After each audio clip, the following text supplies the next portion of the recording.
We asked that Ed Norton show up, but he couldn't. So I guess Karnak will have to do.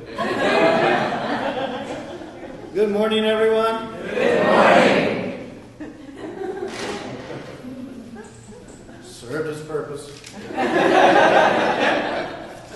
Got your attention. The lecture's going to be short, so you should be able to hang in there. We're on a 3-minute time period, you understand, because it is understood in the American culture, anything past 3 minutes and you're starting to wander. So, here we are, touching into the fact that we as creators are often illusionists. And that is, we dwell in illusion and don't realize that we're creating the illusion we're dwelling in. If anyone doesn't like this, you can leave now. If you do stay, there's a possibility that, is this a Southern church? Yes. We'll be serving up some kind of a Southern drink just to make sure that you will survive the atmosphere once you leave here. Consider for a moment now that when I speak of illusion, I'm speaking of something that seems so very real that it is, in many instances, a preferred reality over the one that we encounter every day. Now, here's an illustration I'd like to use because I think a lot of you can identify with this. When you were a child, did you ever have such a severe fever that you were out of your head? Okay. Remember all those crazy things you experienced then? There were people standing in the corner. They were making faces at you. They were laughing at you. It's still happening to me today. Okay, this just gives you an idea of another dimensional realm that exists that we often don't tap into in such a strong way such as when we have a fever. It's called the astral plane. You see, the astral plane is a conglomeration of many energies. And this is where the illusion comes into some people's reality to such an extent that it becomes a preferred reality. Here's another example of illusion, and perhaps one of the greatest, and that's the fantasy of romance. And especially when it's with someone who isn't paying attention to you. Yet he or she is there in your dreams and your vision as if it were all happening. Romantic energy carries sexual and life force energy, and it can be very strong. Everyone's still staying in their seats, so we're looking good. Another area for strong illusions, of course, has to do with work and career. And this has to do in instances where you can often feel fulfilled by the idea you're envisioning when there really isn't a match in the physical world. And you come to a place of feeling so uncomfortable with it. So here's just a little questionnaire. How can you tell if you are an illusion?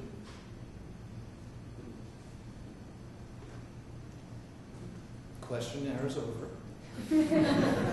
You receive confirming information in dreams and meditations that are different from what actually is happening in reality. And they do not unfold now and how you desire. You derive extreme pleasure, even euphoria, from fantasies and dreams, but do not see results in physical. You are keeping aspects of these dreams and fantasies secret, especially parts that tell you it might not be real. You secretly feel hopeless in that area in your life. When someone suggests a practical step to you, you get mad and want to hide your dreams even more. And you're very controlling in that area of your life and do not trust in the present moment or in the flow of life or the divine when it comes into this area.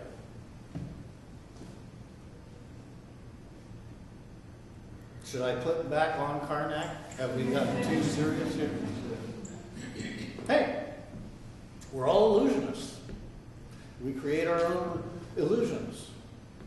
But the fact is that this really just is an application of our creator capacity. You see, we are creators. We create our own lives. And for the larger audience who is listening here today and seeing this, this is a message of encouragement to you, to help you to see that you are the creator of your life. If you don't like the way your life is right now, then it's up to you to find what you do like and start creating your life based upon that energetic reality. Because the illusion, it's created from a real desire. And underneath that, a real need that you long to get met. You follow that back and you start getting to a place of realizing we allow ourselves to be influenced from the time we're born until we reach a place of looking at our lives and wondering, how did it ever get to be this way? If we go back to this invisible that surrounds us, wherein we create the illusions, we find that this astral world, it can feel good in an addictive kind of way. It can really get your attention, especially if you've experienced sufficient enough unhappiness to want to avoid unhappiness and only experience what you want to experience. Because this astral world of illusion, it can feel like home. So, big question. How do you get out of there and get into creating what you really want? You have to look and see the illusion needs to have something done to it. Kind of like looking in a mirror. You don't like the reflection you see? Shatter the mirror. Yeah, I'm talking about shattering the illusion here. You have to take its energetic components and break them down to where they can then move in different directions and move to support what you want to create. So, the illusion is shattered by admitting the thing you do not want to admit. And that is, you are an illusion. And you need to get real. How many of you like to hear that be spoken to you by someone else? Oh, by the way, you're an illusion. Will you get real? Doesn't that just sound so encouraging? So does it take the place of that homey feeling of the astral realm? Not exactly. But you see, this is what you need to do for you.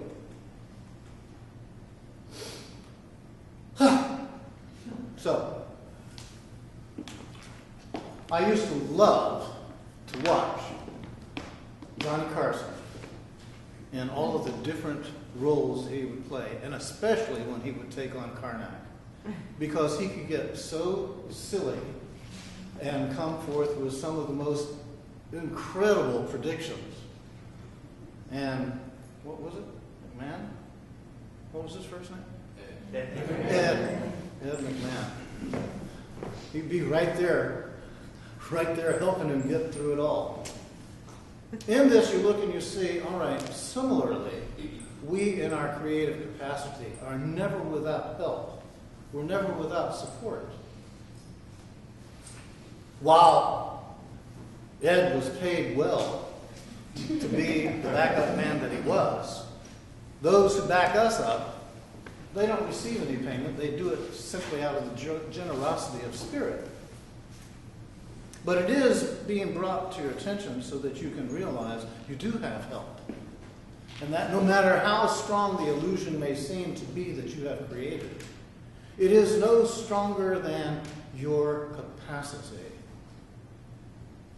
Now, your capacity can be to continue to support it, or your capacity can be then you choosing to reframe it, redirect your energy, and to recognize you have the right, the authority, and the ability to change anything that comes up in your life.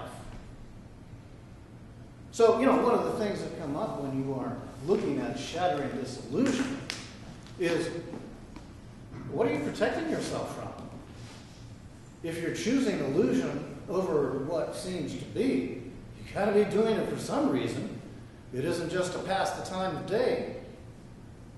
Sometimes what you're going to discover is there's pain underneath that need.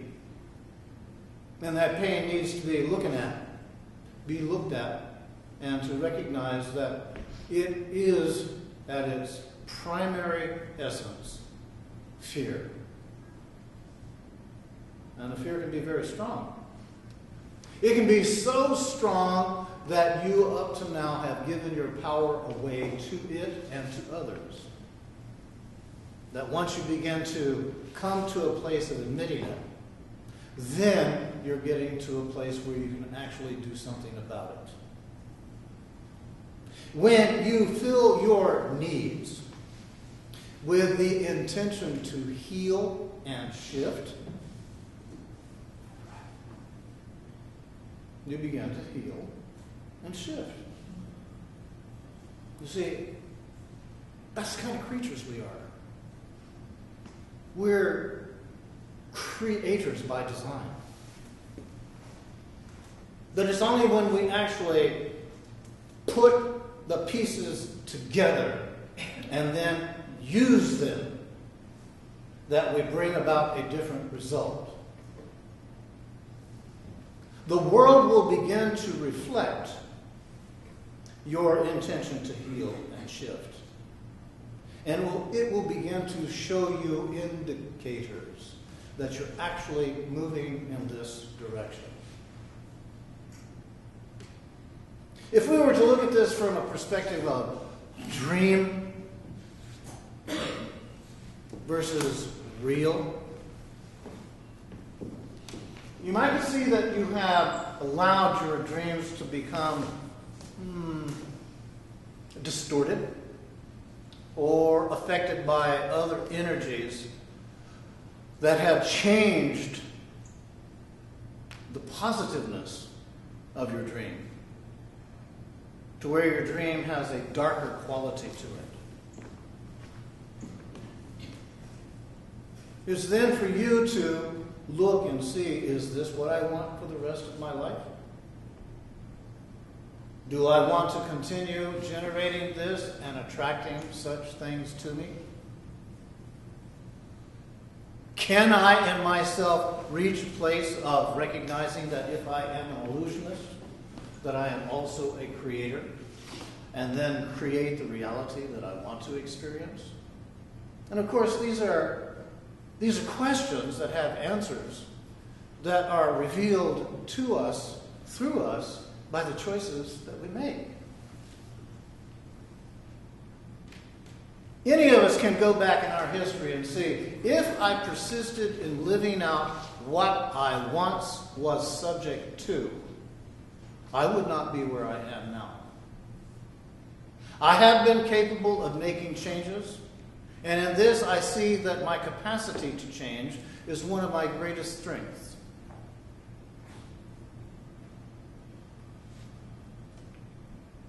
I can look into the great invisible and envision a reality where I am safe, a reality where I am accepted, a reality where I am loved,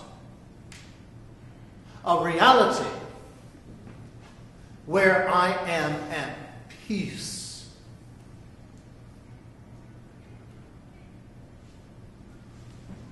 That then brings you to a place of seeing if it's going to start anywhere, it has to start right here with me.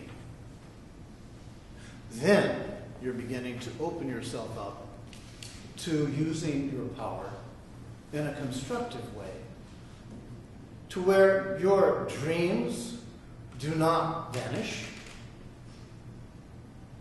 You recognize that dreams are another aspect of our power expression. But it is for us to get clear in our dreams so that we fuel those dreams, which bring us to a place of experiencing the dream reality here on earth. To where instead of constantly living out some kind of hellishness, we let that go and start creating what has been called heaven on earth. Or we can wait and perhaps let this go a little bit farther to where we continue to scare ourselves and find life scary.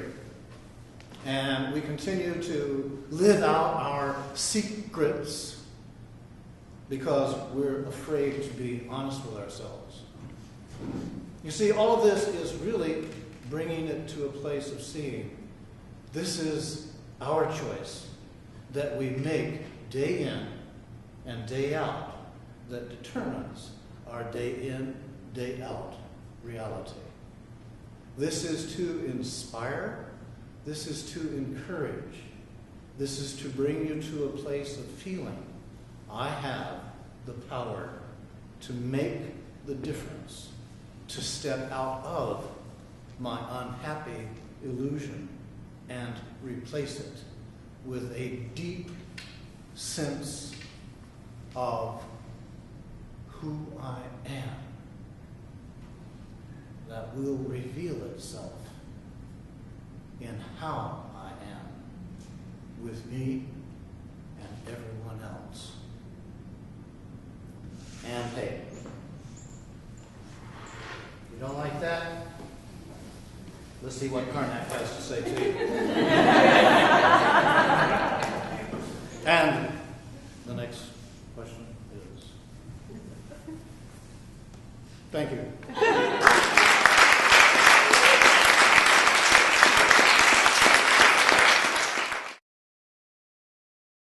For more information about the Metaphysical Church of Enlightenment or the Rodin Foundation, please go to our website at www.rodin.org.